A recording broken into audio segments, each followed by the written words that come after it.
Dad leaned in, his voice low enough for only me to hear.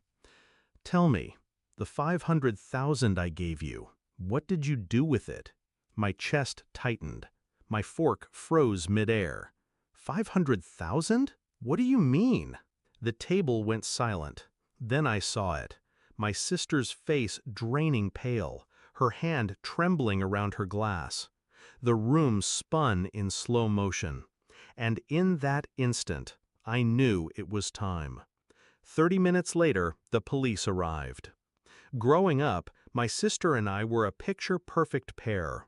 She was the golden girl, the darling who smiled brightest in family photos. I admired her once, trusted her without question. But envy has sharp teeth. I saw it, even as kids. When Dad praised my grades, her jaw tightened. When I got the internship she wanted, she hugged me too long, whispering congratulations that felt like venom. I dismissed it, told myself it was my imagination. After all, blood is supposed to mean trust, until blood became betrayal. It started small, a number that didn't add up in Dad's trust account. A transfer labeled under my name, but with details I never touched. At first, I thought it was a bank error. But then came the second transfer, and the third. Clean, careful withdrawals. $500,000 in total. Gone. I dug deeper.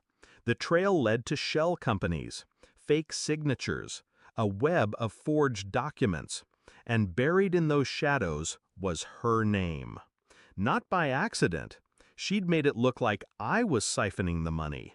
My details were on the wire slips, my email linked to the accounts.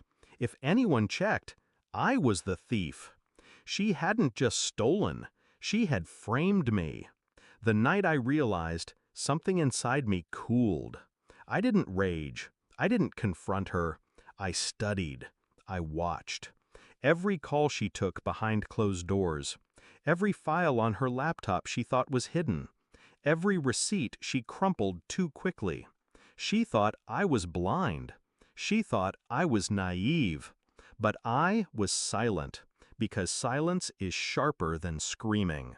And in that silence, I started building her coffin. First, I copied everything: emails, bank trails, phone logs. Evidence strong enough to outlast her lies. Then I turned the trap inward. She forged signatures in my name. I let her. She created fake loan agreements under my details. I let them stack. Every move she made, I let her believe she was winning, because the higher she climbed, the harder she'd fall. Finally, I gave Dad the smallest nudge. A casual remark about expenses not lining up. A shrug about money feeling tight. Just enough to stir suspicion, to send him searching. And I knew where suspicion would land first. On me. That was the brilliance of it. She built the crime under my shadow. But when Dad asked the question at the dinner table, the whole room became my stage. 500,000? I said, keeping my voice calm, steady. I never saw a cent. The silence stretched, unbearable. I looked around the table. Uncles, cousins, Dad. Their eyes narrowed, searching me for cracks. But I didn't break. I let their gazes shift. And that's when I saw it. Her, my sister. Pale, fidgeting, the mask slipping. Her lips parted like she wanted to speak, but the words died. I didn't accuse. I didn't point. I simply held her in my stare until Dad turned too. Suspicion shifted, slow but certain, from me to her. She scrambled, mumbling about errors, banks, misunderstandings. Her voice cracked under its own weight. And that's when Dad left the table, phone in hand. The sirens came quick. Blue and red lights washed the curtains in harsh color. 2 officers stepped in, papers ready. They didn't say my name, they said hers. I watched her face collapse as they read the charges. Fraud, embezzlement, forgery. She shook her head, tears spilling. "It's not me, it's him, it's a mistake, please." But mistakes don't come with timestamps, signatures, and wire transfers in her handwriting. They cuffed her in front of everyone. The Golden Girl, dragged out in disgrace. As they let her out, she looked at me. And for the first time, I let her see the truth in my eyes.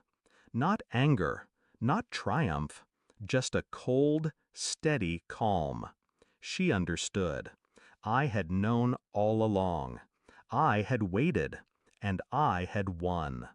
Dad didn't ask me again. He poured himself a drink, his hands trembling, his eyes avoiding mine. The silence that followed wasn't empty. It was final. The reflection. People say revenge rots you from the inside, that it makes you less than human. But I don't feel hollow. I feel clean. I didn't shout. I didn't strike. I let her destroy herself, one forged signature at a time. Justice doesn't always come in courtrooms.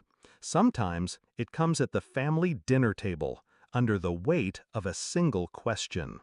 That night, one truth crystallized in me. In every family, someone wears the mask of the lamb, and someone sharpens the teeth of the wolf. She thought I was the lamb. She was wrong.